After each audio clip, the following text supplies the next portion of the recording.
durante estas últimas semanas y la vamos a analizar según cómo lo hemos hecho también con El mundo es ancho y ajeno, ¿sí? En ese sentido, espero que ya ustedes hayan concluido la lectura de esta novela y que sobre todo, muy importante, repasemos los conceptos que hemos estado trabajando ya desde hace algunas otras semanas, ¿sí? Muy bien, vamos a iniciar entonces esta semana trabajando la novela de Mario Vargas Llosa. Buenos días con todos, buenos días Aldair, Ariana, Brian, ¿qué tal? ¿Cómo estás? Ciro, Jean-Paul, Duarney, buenas tardes, Fabricio, buenas tardes, Félix, buenas tardes, Giancarlo, Hermelinda, Iván, José, gracias por estar aquí, Cart, Lisbeth, buenas tardes, Luis, María Fernanda, Pilar, Sandro, buenas tardes, Urpi, Valentina, Valeria, Ximena, Xiomara, Yuritsi. Les agradezco muchísimo su compañía. Igualmente, buenas tardes a nuestra tutora Ninoska que nos acompaña. Bien, vamos a comenzar entonces esta semana y el propósito, repito, es abordar el enorme contexto que envuelve la producción de la novela La ciudad de los perros de Mario Vargas Llosa. Tenemos nosotros que concentrarnos en los elementos, digamos, literarios y a la vez también los elementos culturales que van a originar o que van a promover la narrativa de Mario Vargas Llosa, ¿sí? Muy importante. Bien, empezamos entonces. Vamos a trabajar esencialmente nosotros los antecedentes del boom, así como el contexto cultural, las características y también los representantes de esta narrativa. Muy bien, vamos a empezar primero acercándonos nosotros a lo que vendría a ser los antecedentes del boom. Hay que tener en cuenta que esta narrativa, la del boom, forma parte de lo que vendría a ser la nueva narrativa hispanoamericana. Esto es, una narrativa que va a aspirar esencialmente a la modernización de la novela, ¿sí? Y ese va a ser uno de los contextos claves que debemos de tener en cuenta nosotros al momento de abordar y de describir este contexto y también, por supuesto, al momento de trabajar la novela de Mario Vargas Llosa. Es por eso que vamos a detenernos brevemente a trabajar este aspecto importante. Bien, para ello hay que recordar, un segundo, lo que ya habíamos estado trabajando nosotros hace algunas semanas cuando describíamos el modernismo hispanoamericano. Recuerden ustedes, cuando hablábamos del modernismo, destacábamos ahí este espíritu de autenticidad, este espíritu de modernidad que va a mover, que va a motivar a los escritores del modernismo y que van a hacer, y que va a ser precisamente el motor, ¿sí? De esa literatura, de ese movimiento que va a abrir un nuevo camino, un nuevo devenir dentro de la literatura hispanoamericana. ¿Sí? ¿Por qué? Porque en el siglo XIX, ¿qué es lo que encontramos nosotros en el siglo XIX? Encontramos una literatura que está engarzada en un modelo español, básicamente, que a su vez está atado al modelo del siglo XIX. Acá la idea es muy concreta. Mientras en el siglo XIX toda Europa marchaba hacia una literatura diferente y moderna, en el caso de la literatura española, esta permanecía atada todavía al modelo del siglo XVII, es decir, había un enorme desfase. Y eso es lo que nosotros heredamos en el XIX. Es por eso que a fines del siglo XIX, inicios del XX, los escritores hispanoamericanos, digamos, hastiados de una literatura poco renovada, poco original, empiezan a abrir sus ojos y a asimilar otras tradiciones literarias, principalmente europeas y norteamericanas. Y eso es lo que va a significar, entre otras cosas, el modernismo hispanoamericano. Hay un enorme espíritu cosmopolita, ¿sí?, que alimenta al modernismo con una clara aspiración a la modernidad, ¿sí?, a la literatura que en aquel momento, repito, se presenta como novedosa. Muy bien. En esa línea encontramos más o menos en la década del 20 o el 30 la vanguardia, ¿sí?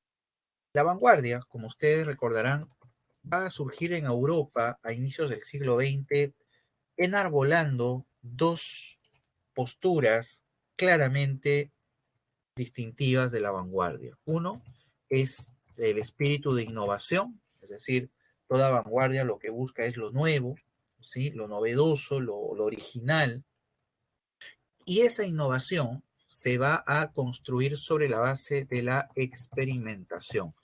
Toda obra vanguardista es experimental en esencia. Y entonces, ese espíritu de modernidad, de novedad, lleva pues a extremos radicales, enormes, el espíritu de la vanguardia. Muy bien, cuando la vanguardia llega aquí a Hispanoamérica, va a impactar sobre todo en el desarrollo de la poesía. Aquí vamos a encontrar el surgimiento de autores muy importantes como César Vallejo, Pablo Neruda, Octavio Paz, que van a transformar, que van a fundar la poesía hispanoamericana en el siglo XX. La misma historia no ocurre con la narrativa, ¿sí? En este periodo que estamos mencionando, décadas del 20 y décadas de los 30, la narrativa va a ir por otro camino. Mientras la poesía retoma a través de la vanguardia esa búsqueda de lo nuevo, ¿sí?, la narrativa a través del regionalismo va a mirar para atrás, porque los modelos de la narrativa regionalista no es la vanguardia, sino es la novela del siglo XIX. Entonces, en ese sentido, novelas como Doña Bárbara o la novela que vimos nosotros la semana pasada, El mundo es ancho y ajeno, de Ciro Alegría, son novelas que están más familiarizadas con la narrativa del siglo XIX que con la narrativa del siglo XX. Lo vimos en el caso del mundo es ancho y ajeno. Un narrador omnisciente, relato lineal, objetividad, es decir, búsqueda de objetividad, minuciosidad en la descripción, son rasgos típicos de la narrativa tradicional. Entonces, en este punto podemos hablar nosotros acaso de un desfase, ¿no?, dentro de lo que podríamos decir el camino hacia la modernidad literaria. La narrativa se quedó pues rezagada en un modelo anterior, ¿sí?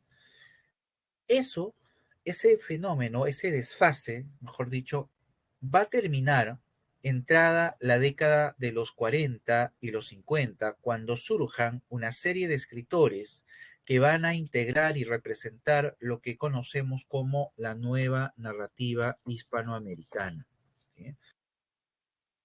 La nueva narrativa hispanoamericana va a aspirar precisamente a la modernidad en la novela, ¿sí? Es decir, va a aspirar a tomar los rasgos y los elementos de la novela moderna, una novela que se viene desarrollando en Europa, y ese va a ser el modelo principal. La vanguardia europea será el modelo básico de los escritores de la nueva narrativa hispanoamericana en la década del 50. Entonces, ellos, con nuevas técnicas narrativas, con una nueva poética, con una nueva perspectiva y temática, van a terminar desplazando el regionalismo y retomando el camino de innovación y renovación que la narrativa había perdido unas décadas antes. Entonces, ese es el sentido de este periodo que envuelve a Mario Vargas Llosa y a La ciudad y los perros, es decir, la modernización de la novela, que es el gran contexto y dentro del cual se inserta, repito, la novela de Mario Vargas Llosa. De ahí, por ejemplo, ustedes claramente la diferencia que pueden establecer entre El mundo es ancho y ajeno y la novela de Mario Vargas Llosa, porque claramente ustedes pueden distinguir entre sus características narrativas. El mundo es ancho y ajeno es claramente tradicional y La ciudad de los perros es claramente experimental, es una obra vanguardista y lo han sin duda percibido a través de todos los recursos técnicos que Mario Vargas Llosa emplea. Es más, algunos críticos literarios sitúan La ciudad de los perros como una obra que inaugura precisamente una de las fases más importantes de este proceso de la nueva narrativa, que es la etapa del boom, ¿sí? Que es el siguiente tema del cual vamos a hablar precisamente, ¿no? El boom literario hispanoamericano, que corresponde a la etapa de mayor apogeo de este proceso de modernización de la novela hispanoamericana. Bien, entonces, hasta aquí hemos dado un pequeño contexto literario general en donde podemos insertar el devenir de esta nueva narrativa que pretende la novela moderna y dentro de la cual vamos a encontrar a Mario Vargas Llosa. Muy bien, veamos un poco más dentro entonces de lo que es la nueva narrativa hispanoamericana. Muy bien, esta nueva narrativa hispanoamericana suele ser distinguida o dividida en tres etapas. Una etapa emergente, que es el momento cuando aparecen algunas obras de carácter vanguardista que ya expresan un espíritu de innovación y transformación dentro de la narrativa. Pero es todavía bastante sutil, bastante superficial o efímero. Por ejemplo, acá en el Perú, en la década de los 20, por ejemplo, en pleno apogeo del regionalismo en Hispanoamérica, surgen algunos escritos de tipo narrativo como La casa de cartón de Martín Adán, y también inclusive estos textos catalogados como vanguardistas de César Vallejo bajo el título de Escalas melografiadas, ¿no? Pero de ahí no hay más obras o autores que, digamos, nos permita concebir un movimiento o un cambio, pero de todas maneras es un momento inicial, es un momento de olfateo, de tanteo de estos escritores que ya aspiran a una transformación. Esa transformación o modernización se va a dar en el momento de la consolidación de esos cambios, 1940 y 1950, cuando se publican una serie de obras, no solamente de gran calidad, sino representativas, sobre todo de lo que venimos señalando, que viene a ser el gran modelo de la nueva narrativa hispanoamericana. Hablamos de la novela moderna europea, que no es otra cosa que una novela vanguardista, ¿no? Experimental. Entonces, estos autores, entre los cuales está Jorge Luis Borges, Alejo Carpentier, Miguel Ángel Asturias, Juan Rulfo, Ernesto Sábado, publican en este periodo obras que van, en primer lugar, a romper el sitial que tenía el regionalismo hasta aquel momento. El regionalismo es desplazado, ¿sí? Es dejado al margen y se impone entonces una nueva forma de narrativa, una nueva forma de novela. Y en segundo lugar, abren la literatura, la narrativa, a nuevas fuentes, ¿sí? A nuevas tradiciones que estos autores van a consolidar y van a presentar dentro de la literatura hispanoamericana. Entre estos autores, los más sobresalientes son Jorge Luis Borges, tal vez uno de los más sobresalientes en realidad, Jorge Luis Borges. Él publica un conjunto de relatos, ¿no? A mediados del siglo XX, con los cuales rompe definitivamente con el regionalismo. ¿Por qué? Porque los temas de los relatos de Borges son absolutamente de carácter universal. No tienen nada que ver con la coyuntura, con el contexto político, social, que es la temática, digamos, común de las novelas regionalistas, ¿no? Abordar el problema de la tierra, los conflictos sociales, ¿no? En cambio, Borges nos habla de conflictos filosóficos, ¿no? Prácticamente metafísicos, como la vida, la muerte, el conflicto de la identidad, las dudas sobre la realidad, es decir, las dudas sobre el tiempo, los juegos del tiempo, una serie de temas, repito, que nos va planteando enigmas de carácter filosófico y además también nos entrega una narrativa de una prosa, ¿sí? Muy elaborada, ¿sí? De una prosa muy refinada, que también nos va preparando para una renovación dentro de la narrativa. Giancarlo hace una observación muy interesante, dice, ¿no? A través del chat. Dice, dato curioso, nunca fue galardonado, Borges, ¿no? Nunca fue ganador o galardonado con el Premio Nobel de Literatura. Es verdad, uno de los grandes escritores del siglo XX, ¿sí? Uno de los pilares, ¿no? No fue jamás eh, ganador del premio Nobel, ¿no?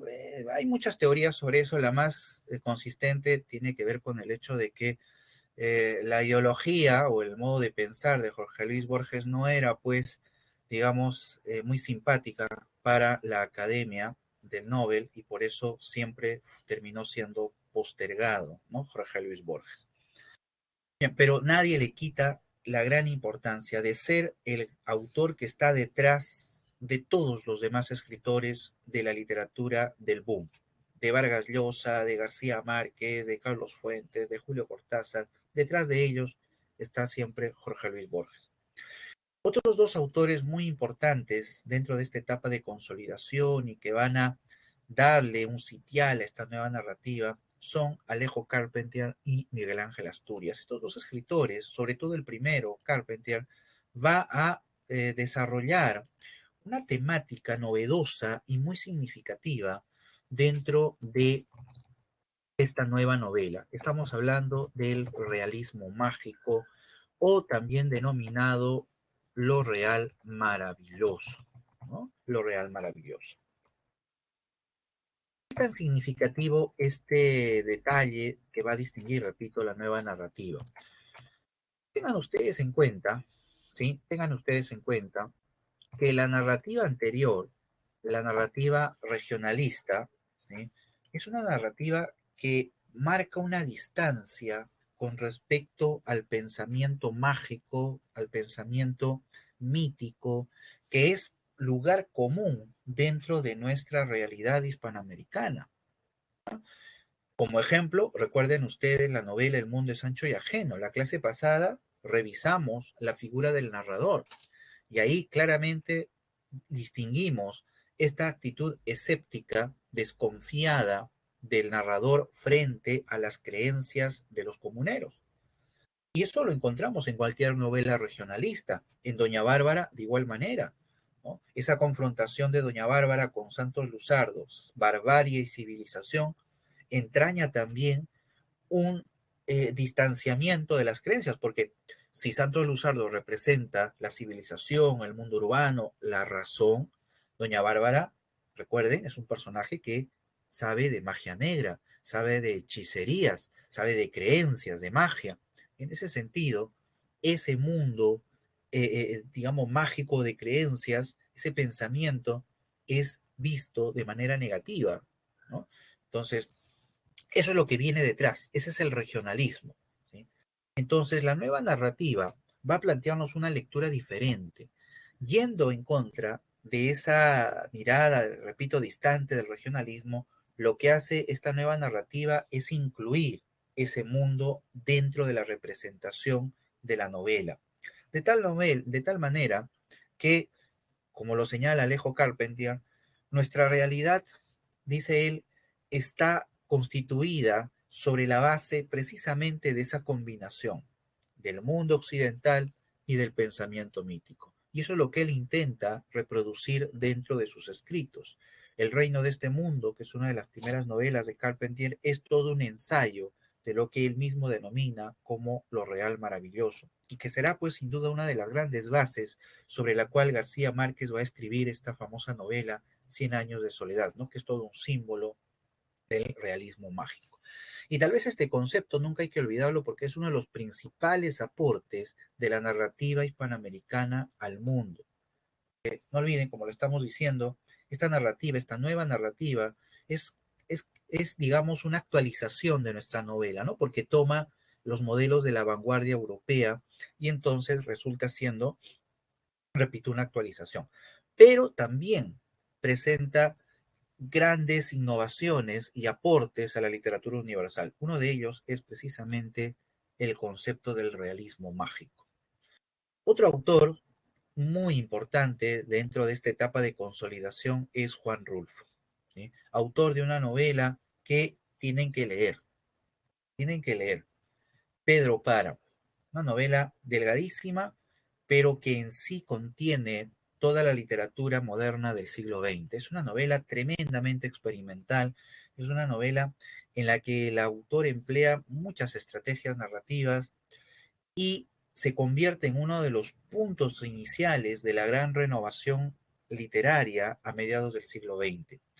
Después de Juan Rulfo viene todo. Vargas Llosa, García Márquez, Rulfo en gran medida siembra, ¿sí? Siembra ese camino, ¿sí? Que toda la narrativa del boom, sobre todo, va a caminar. Ariana hace un comentario, dice, tiene desorden cronológico y pone una carita media triste.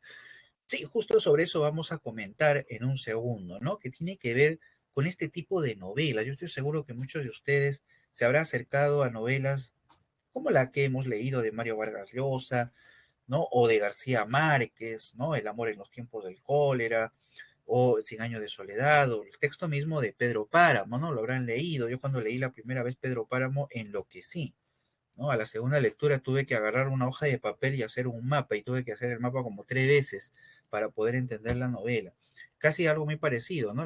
Giancarlo dice Conversación en la Catedral. Conversación en la Catedral es un laberinto también, ¿no? Donde las técnicas narrativas son crueles, ¿sabes? Sería el adjetivo, ¿no?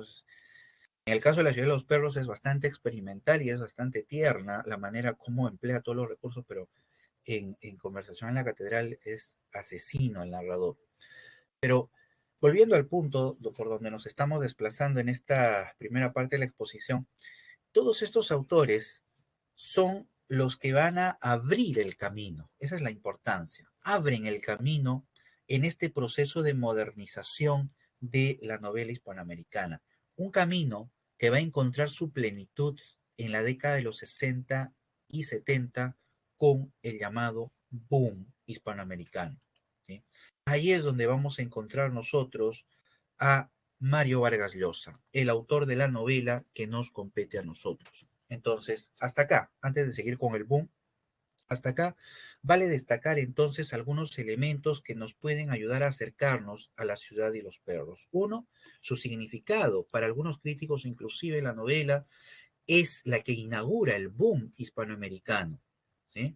En el sentido no solamente cronológico, sino porque abre el camino para los demás escritores del boom. No olviden ustedes que la entrada al circuito literario de esta novela es a través de un premio, el premio de Seix Barral, con el cual la obra no solamente se hace conocida a nivel de el habla castellana, sino a nivel mundial, debido gracias a la promoción y a las traducciones que este premio le permite a la obra, y de ese modo se difunde y se editan miles y miles de ejemplares en diversos idiomas, abriendo los ojos de los lectores de distintos países, no solamente hacia Mario Vargas Llosa, sino hacia toda la literatura que venía después. Después de Vargas Llosa y La ciudad de los perros, viene pues García Márquez con Cien años de soledad, viene Rayuela de Julio Cortázar, viene La muerte de Artemio Cruz con Carlos Fuentes y toda la demás literatura, inclusive los antecedentes que hasta ese momento habían sido desconocidos. Es entonces el boom en ese sentido.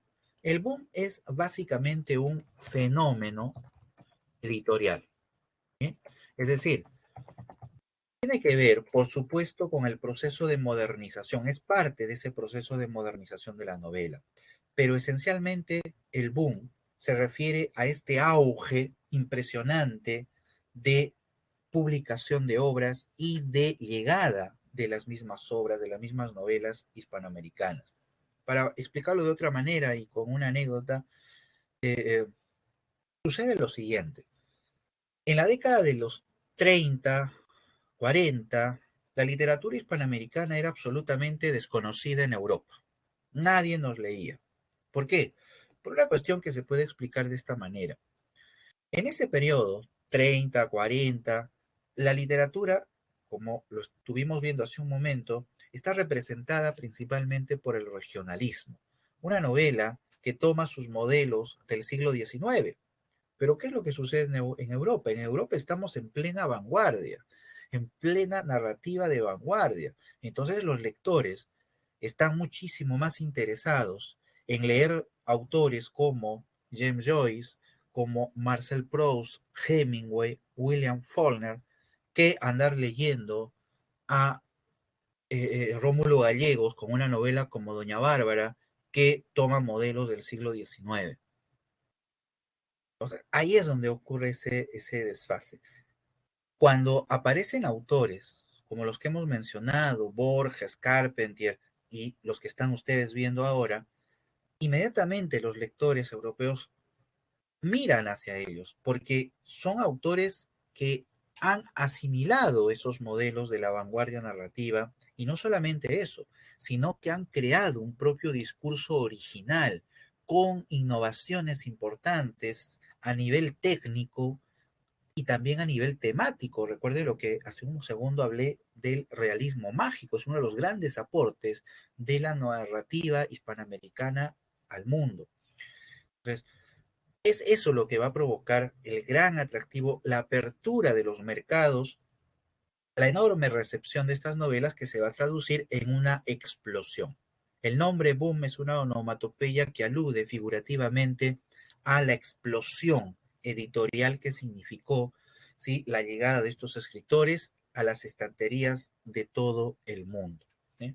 Muy bien, eso es esencialmente lo que podemos describir en líneas generales con respecto a la evolución del boom hispanoamericano y la inclusión de Mario Vargas Llosa y La ciudad de los perros dentro de este enorme contexto literario que hemos estado describiendo. Entonces, cuando hablamos nosotros de La ciudad de los perros, tenemos que tener en cuenta estos valores. Y es por eso que uno de los aspectos que vamos a trabajar más con esta novela son los recursos técnicos que emplea Mario Vargas Llosa en la composición del relato, ¿sí? Y que lo haremos siempre distinguiéndolo con la manera como se presenta el narrador y el relato en El mundo de Sancho y ajeno, ¿no? No para crear jerarquías, sino para establecer un sentido, ¿no? Para establecer una interpretación adecuada de ese aspecto formal e importante de la novela.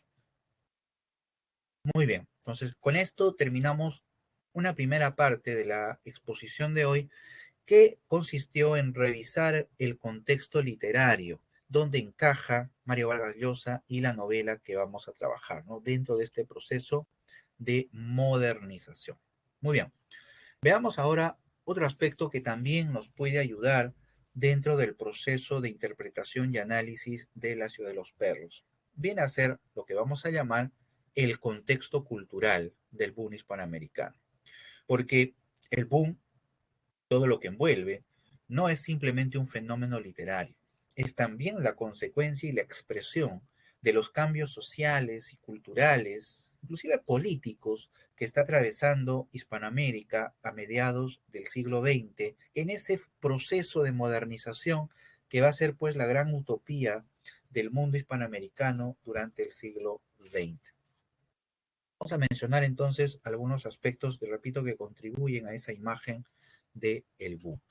Vamos a mencionar 4 aspectos. De los 4, los 3 primeros tienen que ver con lo que significa el sistema literario. Cuando hablamos nosotros de sistema literario, ¿ya? Un sistema literario, estamos refiriéndonos a todo aquello que involucra la producción de lo que llamamos literatura, ¿ya? Todo lo que llamamos literatura es producto de la operación de diversos elementos. No solamente es la obra. Eso hay que entenderlo para captar la importancia de estos elementos que voy a mencionar en un segundo. La literatura no es simplemente la obra. Esto no es la literatura, las hojas, el papel, el libro. No es eso la literatura. La literatura es un fenómeno que surge de la interacción de varios elementos dentro de un proceso comunicativo, en el cual el libro es uno de todos esos elementos. Los otros elementos solamente involucra al autor en la parte de la producción, sino todo lo que envuelve el proceso de creación de la obra y su difusión. El autor, editoriales, librerías, publicidad, etcétera, etcétera. Y del otro lado, en el consumo de la obra, no solamente está el lector, sino también encontramos otros elementos más que participan del consumo del texto, como pueden ser revistas, como pueden ser, por ejemplo, el propio consumo de los medios educativos, como pueden ser inclusive la manera como las obras impactan en las otras artes, como por ejemplo el cine. Estoy seguro que muchos de ustedes, ¿sí?, al saber que íbamos a leer La ciudad de los perros, habrán ido, ¿no?, a YouTube y habrán buscado la película que se hizo sobre esta novela, ¿no? La película peruana de Francisco Lombardi, La ciudad de los perros, ¿no? Y la habrán visto porque ahí está completa. Muy bien. Esa película es una lectura más de esta novela. No es la novela, es una interpretación que hace el director sobre la novela de Mario Vargas Llosa. Y es una forma de consumo también. En ese sentido, ¿ya?, se involucra dentro de lo que vamos a llamar el sistema literario. Y eso es algo que hay que tener muy presente, ¿no? La literatura, repito, y para terminar esta parte, es un fenómeno que no se ciñe solamente al libro, sino que se produce como fenómeno literario por la interacción de todos estos elementos que hemos mencionado y que, por supuesto, que están presentes también en la producción de esta obra. O sea, desde esa perspectiva, vamos nosotros a mencionar algunos aspectos puntuales que dentro de ese contexto contribuyen al fortalecimiento o al desarrollo de el boom hispanoamericano y por supuesto también al desarrollo y la expansión de una novela como La ciudad de los perros. Los nuevos lectores. Los nuevos lectores. ¿A qué nos referimos con la idea de los nuevos lectores? A ver, la idea es la siguiente. La narrativa regionalista, ya, vayamos por atrás, la narrativa regionalista toma modelos del siglo XIX. Esa literatura desarrolla un tipo de discurso donde concibe al lector como un ente pasivo, vamos a describirlo así, como un ente pasivo, al cual hay que informar todo sobre la historia, ¿ya? Y eso ustedes habrán dado cuenta, por ejemplo, en el narrador del Mundo es ancho y ajeno, se habrán dado cuenta que este narrador es muy minucioso y es inclusive hasta redundante en muchos aspectos a la hora de tratar de precisar el sentido. ¿Cómo quiere que entendamos la obra? El narrador nos lo subraya, lo pone en boca de algún personaje, lo vuelve a mencionar. Nos queda clarísimo el sentido y el mensaje que nos da la obra. En ese sentido, el mundo es ancho y ajeno representa un tipo de literatura que vamos a llamar tradicional en el sentido que nos habla, repito, de un lector que es netamente un receptor, ¿no? Es decir, que asimila todo lo que el narrador le da. En cambio, la nueva narrativa, ¿ya?, y estoy hablando en términos generales, exige otro tipo de lector, un lector que vamos a llamar activo. ¿Por qué? La poética que envuelve la narrativa moderna en el siglo XX asume que la obra literaria es un objeto creado no por el autor, sino sobre todo por el lector. Entonces, está en manos del lector el sentido y el significado de la obra. Y es por eso que las obras de la novela moderna se van a presentar con la complejidad con la que se presentan. Hace un momento hablábamos de ese aspecto, ¿no? Muchos de ustedes me decían, ¿no?, de ese desorden, de la manera. Recuerden, y estoy seguro que muchos de ustedes habrán pasado por esto que voy a mencionar al ir leyendo, por ejemplo, esta novela de Mario Vargas Llosa. Casi estoy seguro que muchos de ustedes, al leer esta novela o alguna otra de Vargas Llosa o de García Márquez, por ejemplo, se habrán detenido en alguna página y se habrán formulado una pregunta que va más o menos en este tono. ¿Por qué este autor escribe tan difícil? ¿No? Ustedes habrán dicho, pero ¿por qué es tan difícil leer esta novela? ¿Por qué no lo narra fácil? ¿Por qué no me cuenta la historia así, ¿no?, directo y me dice qué quiere decir y se acabó la historia? ¿Por qué me tiene que crear ambigüedades? ¿Por qué tiene que producir elipsis? ¿Por qué multiplicidad de voces? ¿Por qué relatos paralelos? ¿Para qué? La idea de ese tipo de recursos que emplea la novela moderna es la de estimular precisamente al lector. Ese tipo de novela exige un lector participativo en la construcción del sentido de la obra literaria. En ese sentido, la creación de la obra es un producto entre el autor y el lector. Entonces, repito, ahí lo que se exige es un lector entrenado a ese tipo de lectura. ¿Sí? Bien, a eso nos referimos cuando hablamos de nuevos lectores.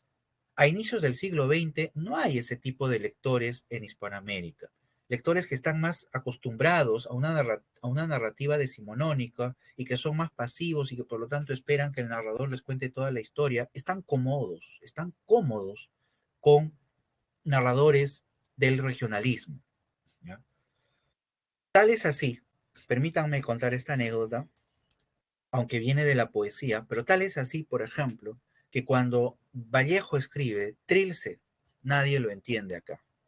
Nadie entiende ese carácter experimental, ¿no? Esos juegos con el lenguaje, esa creatividad de Vallejo. Nadie lo comprende. ¿Por qué? Porque el lector no está entrenado a ese código de lectura. Y entonces simplemente la obra pasa desapercibida, ¿no? Y Vallejo tuvo que irse a Europa. Muy bien. Eso es lo que pasó más o menos en la década de los 20, 30. El lector está acostumbrado a un tipo de narrativa. Pero como la sociedad en Hispanoamérica está transformándose y sobre todo las clases medias están ingresando a la modernidad y eso les da acceso a la educación y esa educación les da acceso a la cultura universal, les permite asimilar esos nuevos códigos del arte moderno, de la literatura moderna, y entonces empiezan a consumir de manera preferente novelas europeas, lo cual va moldeando a estos nuevos lectores, que es lo que va a permitir que se abra un mercado adecuado para la producción de obras de este estirpe, tipo La ciudad de los perros. El periplo que atravesó Mario Vargas Llosa para publicar La ciudad de los perros es un ejemplo de lo que estamos hablando. Mario Vargas Llosa compuso esta obra y la pretendió publicar a través de varias editoriales, ninguna la quería, ninguna, ¿no? Consideraban que era un bodrio, que no iba a servir, que era ¿no? Una especie de momento de desvarío del autor, porque no lo entendían, porque se trataba de una obra que no estaba hecha para ese tipo de lectores, pasivos, no acostumbrados a la narrativa tradicional. Pero hasta que aparece Seix Barral, esta editorial española, que asume la publicación de esta obra y abre con esta novela la etapa del boom, ¿no? Porque es la que va a abrir el camino a todos los demás, porque es la que va a captar precisamente a esos nuevos lectores, ¿no? Entonces, hay que tener muy en cuenta que en este fenómeno, en este desarrollo del boom, tienen mucho que ver la manera como surge una nueva forma de lectura de la literatura, ¿no? Una nueva forma. Por eso les digo a ustedes, cuando se acerquen a este tipo de novelas, no les voy a mentir, son novelas difíciles, son novelas que uno tiene que leer una o dos veces, pero hay que partir del hecho de que esta literatura está apelando precisamente a la imaginación, está apelando precisamente a la conciencia del lector, quien será el encargado de darle un sentido, de darle una lógica a el propio relato. Entonces, nosotros como lectores jugamos un rol clave en la significación de las obras de este estilo. Muy bien. En ese camino también encontramos como gran aporte la proliferación de revistas literarias. Entre la década de los 40 y 50 van a surgir una serie de obras literarias que van a promover precisamente la nueva narrativa, ya sea publicando algunos fragmentos de estas obras o también hablando de la novela europea. Es decir, van moldeando, sí, van moldeando sobre todo la conciencia de los lectores, acercándolos a la nueva narrativa y también promoviendo, por supuesto, la difusión de estas obras nuevas y experimentales. Un tercer factor que es importantísimo, aunque pareciera que es marginal, son las traducciones. Las obras se traducen a otros idiomas. Ya, muy bien, eso es natural, pensarán algunos, ¿no? Por ejemplo, Rubén Darío, ¿no? Rubén Darío escribió en castellano, muy bien, pero 10, 20 años después empezó a ser publicado, ¿no? Al inglés, luego al francés, y etcétera, etcétera, etcétera. Pero para ello transcurrió décadas. ¿Cuál es el gran valor de las traducciones en la configuración del boom? El caso ejemplar es La ciudad de los perros. Gana el premio Seis Barral y ese premio venía no solamente con el pago, ¿no? Por el premio y la publicación de la obra en habla castellana, sino la promesa de la traducción a múltiples idiomas. Entonces, en unos pocos años, la novela tuvo tantas traducciones, ¿sí? Que se convirtió en un suceso a nivel mundial. Lo que a inicios del siglo XX, ¿ya? Demoraba décadas, ¿ya? Para que un autor sea publicado en otro idioma, La ciudad de los perros lo consiguió en un año. En varios idiomas, miles y miles de ejemplares se editaron entonces y eso permitió la explosión que significa el boom, es decir, el enorme auge y la irrupción de la novela hispanoamericana a nivel mundial, ¿no? Y detrás de Mario Vargas Llosa viene pues García Márquez y todos los demás, Julio Cortázar, el mexicano Carlos Fuentes, inclusive los antecedentes, ¿no? Borges también es traducido, Juan Rulfo también, todos son arrastrados por esta vorágine, ¿sí? Que es el boom hispanoamericano, ¿no? Ese es digamos, el principal aporte de esta etapa, ¿no? La del boom. Muy bien, entonces todos estos elementos que hemos estado viendo y que, como ustedes se dan cuenta, contribuye a fortalecer o a eh, respaldar la consolidación de la novela moderna en Hispanoamérica, ¿ya? Pertenecen a lo que habíamos denominado el sistema literario, ¿ya? Hay un cuarto elemento que se considera de manera relevante, pero que ya escapa del sistema literario, que viene a ser la Revolución Cubana, ¿sí? Un tema que ustedes sin duda conocen y del cual sin duda tienen un punto de vista. No es el caso en este momento de juzgar el hecho mismo de la Revolución Cubana, sino rescatar lo que sí definitivamente fue en la década de los 60, un símbolo. La Revolución Cubana fue un símbolo de toda Hispanoamérica, una esperanza, un modelo que pretendió ser replicado en varias regiones, siguiendo un ideal, el ideal de lo hispanoamericano, de la liberación, del desprendimiento al sometimiento de lo que el discurso político denominaba imperialismo, ¿no? En ese sentido, la imagen de la Revolución Cubana es muy importante dentro del espíritu contestatario, dentro del espíritu crítico que tienen las novelas que surgen en este periodo. Y es más, a la par de esto que estamos comentando, consciente de su rol dentro del devenir histórico de Hispanoamérica, Cuba, la Revolución Cubana, promueve también esos ideales a través de su promoción cultural, a través de una institución legendaria denominada Casa de las Américas.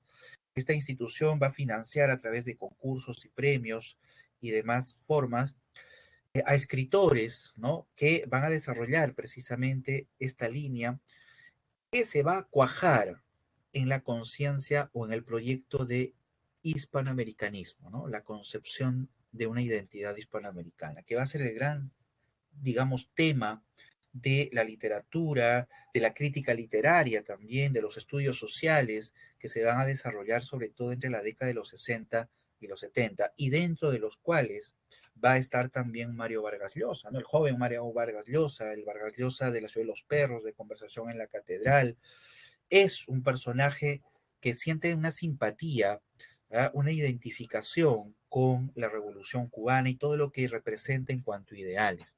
Pero como bien saben ustedes, luego ya en la década de los 70, Mario Vargas Llosa empieza a distanciarse de estos ideales de la Revolución Cubana porque la revolución empieza a tomar un sentido diferente, ¿no?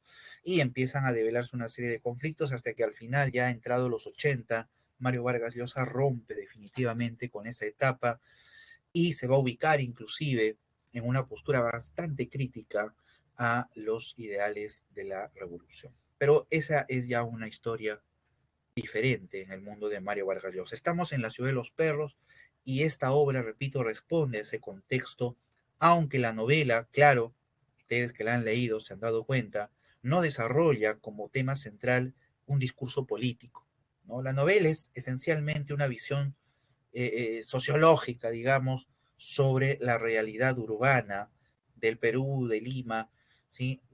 Dentro de este ambiente de opresión, ¿no? De un sistema representado por el colegio militar que somete pues al individuo. En ese sentido hay una visión crítica contra un sistema de control, de dominación, que es parte del discurso de la cultura en la década de los 60, ¿no? Repito,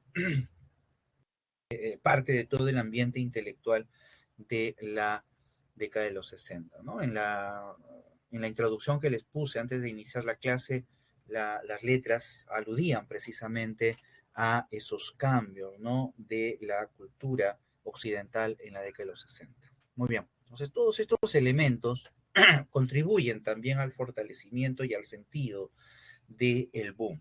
Y en gran medida también, por supuesto, lo vamos a encontrar dentro de la novela de Mario Vargas Llosa.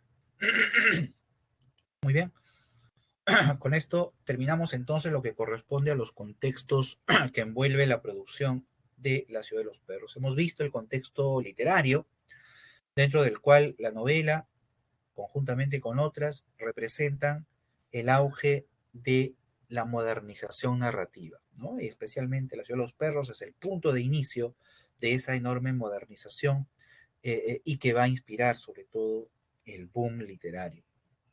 Y con respecto al contexto social, ¿no? Responde también a esta gran renovación en cuanto a las técnicas narrativas, en cuanto también el contexto social que envuelve a esta época, ¿no? Muy bien. Vayamos entonces, para concluir esta exposición, a referir algunas características distintivas del boom hispanoamericano. Algunas las vamos a encontrar en La ciudad de los perros y otras no, pero es importante mencionarlas para tener una imagen completa de este panorama. Tal vez uno de los rasgos más distintivos de la literatura del boom sea la experimentación formal, que forma parte de esta modernización narrativa, ¿no?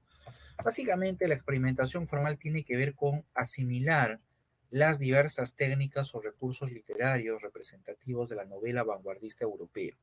Monólogo interior, narrador objetivo, ruptura del orden lógico, etcétera, etcétera. Pero a la par de esa asimilación también encontramos importantes innovaciones, ¿no? Y Mario Vargas Llosa va a ser también un gran innovador dentro de la literatura moderna. Pero hablando en la figura del boom, una de sus grandes innovaciones, lo vimos, fue el realismo mágico. En cuanto a la cuestión experimental, tiene que ver con nuevos recursos narrativos, ¿sí? Ponemos nosotros como ejemplo a Julio Cortázar, este escritor argentino, cuya novela Rayuela es un ejemplo de la manera como el autor nos propone una obra tan fragmentada y tan versátil que necesita un lector totalmente avispado y aventurero, osado, para terminar de construir el sentido de la novela, ¿no? Brevemente les resumo, ¿no? La intención de la novela es de que el lector reconstruya la historia. Le presenta una serie de capítulos numerados donde el autor le dice, ¿no? Básicamente le dice dos cosas. Tú puedes leer esta novela, le dice al lector, de una manera tradicional. Uno, 2, 3, 4, 5, 6. O la puedes leer según un orden que el propio autor te pone. Y entonces el autor te dice que en vez de empezar del capítulo 1, empezamos del capítulo 73. Y luego nos vamos al capítulo 1, luego al 2, luego al 106. De tal manera que la novela termina presentándonos una versión diferente, en el sentido de que nos muestra un contenido y un sentido diverso, diferente. La modalidad de lectura es la que al final va a construir el sentido de la novela.